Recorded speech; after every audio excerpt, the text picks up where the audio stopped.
Então eu nunca estava aqui, eu nunca estava consciente, porque eu não conseguia lidar com a minha realidade. Bem, eu sou Beatriz Nascimento, Beatriz Aparecida do Nascimento. Eu demorei para aceitar essa Aparecida porque foi promessa da minha mãe.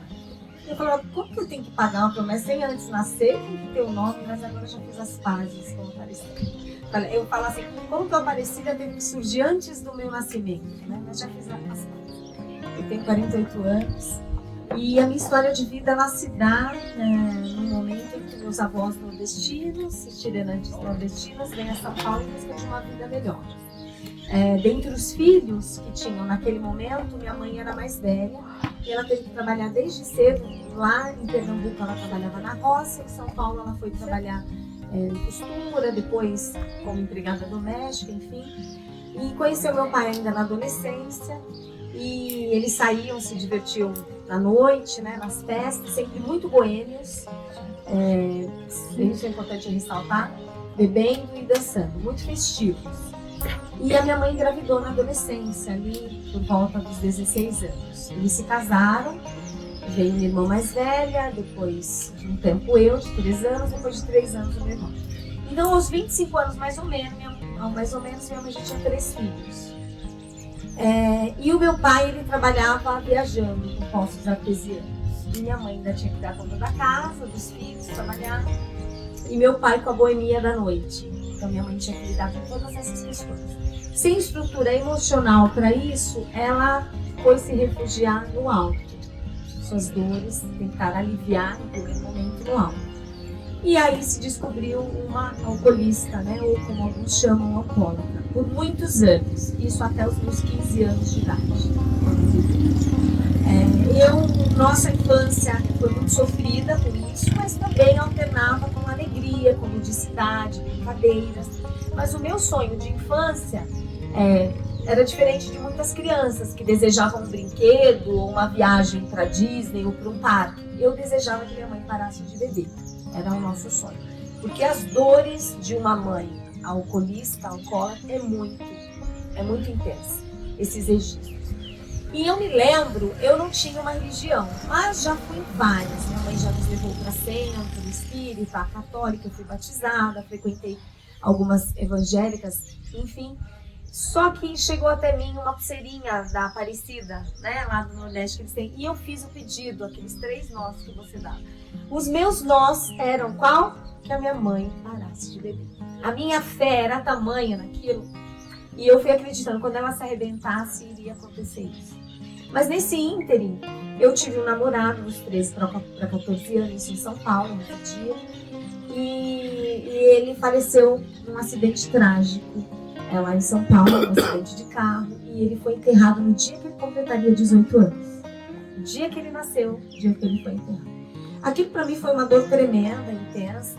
Eu costumo analisar minha vida no aspecto de os limões que a vida me apresentou. O primeiro foi o alcoolismo materno, o segundo foi esse trágico acidente do meu namorado, que foi muito sofrido.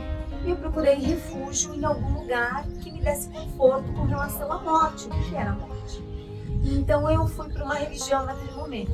Eu ouvi algo a respeito, aquilo me confortou e eu fiquei frequentando. E lá eu conheci alguém, né, um outro homem que seria o meu futuro esposo. Nos conhecemos aos 17 anos, eu me casei aos 22, tivemos 5 anos de relacionamento, me casei aos 22. Eu tinha o sonho de ser uma mulher independente. Eu nunca tive o sonho de casar, ter filhos, mas eu me projetava como uma mulher bem-sucedida e independente. Eu sempre sonhava. O sonho de infância, na verdade, era cursar ou psicologia, ser psicóloga criminal, ou ser artista, atriz. Porque eu desenhava desde pequenininha, então a arte veio sempre muito forte. Mas eu me casei, me apaixonei e me casei. E fiquei surpresa porque não sonhava com casamento nem filhos, mas o meu primeiro ano de casamento foi magnífico. E os 3 primeiros foram muito bons.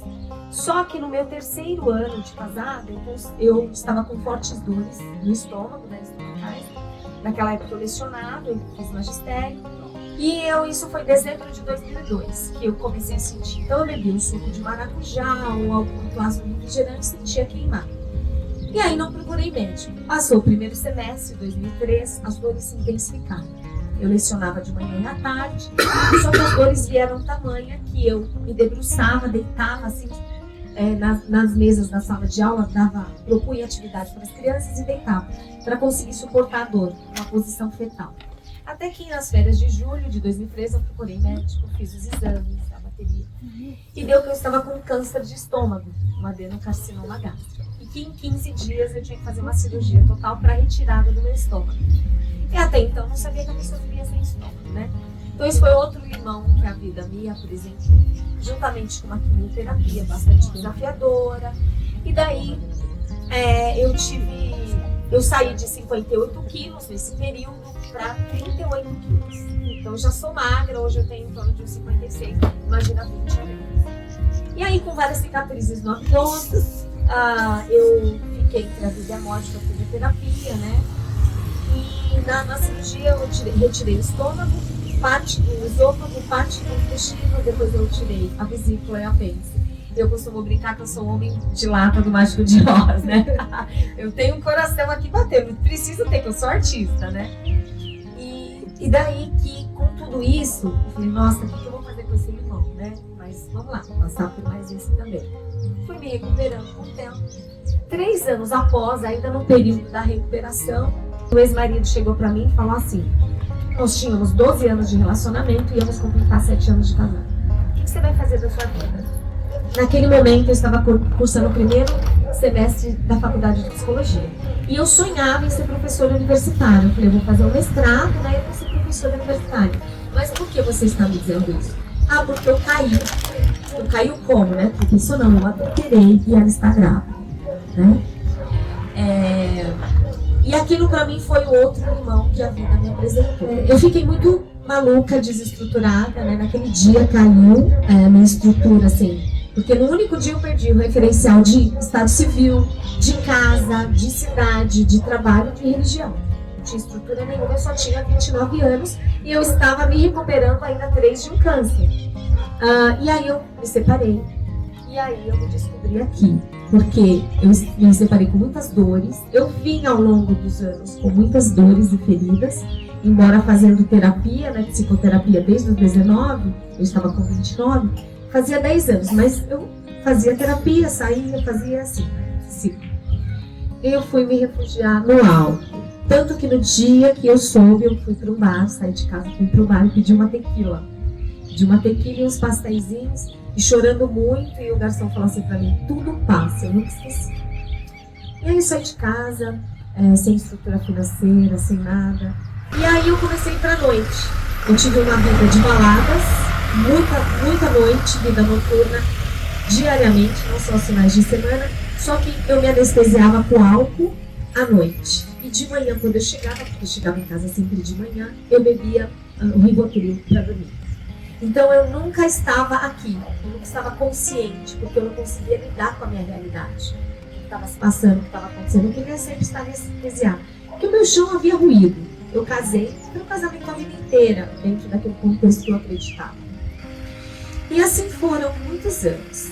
Só que eu não me via uma alcoolista. Eu acreditava que eu estava curtindo a vida. E assim eu fui indo. Eu sempre muito passional, sempre me apaixonava muito fácil, muito carente, né? E só que eu também não falava pro outro, até para que o outro pudesse, vamos ver o que a gente faz com isso, né? Eu não falava, então eu afogava as minhas mágoas no álcool, as minhas dores, o desejar estar com o outro, a idealização. E assim foram 12 anos no alcoolismo, dos 29 a 41 anos. Como que eu fui me percebendo uma alcoolista, né? Porque eu comecei a perceber que o álcool, eu comecei a ter necessidade dele. Então não era mais beber pela diversão. Eu queria beber. Eu comecei, no final, a sair do trabalho, eu saía 4, 4h30, e querer passar num bar, numa padaria, nessas geladeira, freezer, e pegar uma long neck e achar que não tinha problema. 4 horas da tarde, um dia da semana, após o trabalho, tá calor, é verão, enfim. Ou para comemorar algo, né? Então foi assim, aí eu fui procurar ajuda, fui num grupo, né, com muita vergonha de me reconhecer naquela condição, de chapéu, de óculos, para que ninguém me visse, nem eu mesma. Eu nunca esqueço, foi em novembro de 2016. Ali eu comecei a frequentar e foi muito bom. eu vi ali iguais a mim. Empresários riquíssimos, atores, cantores, médicos, mulheres de diferentes áreas, moradores de rua, tudo na mesma sala. Eu falei, gente, só que é uma igreja, a igreja que eu sempre sonhei, os iguais, aqui com as fragilidades.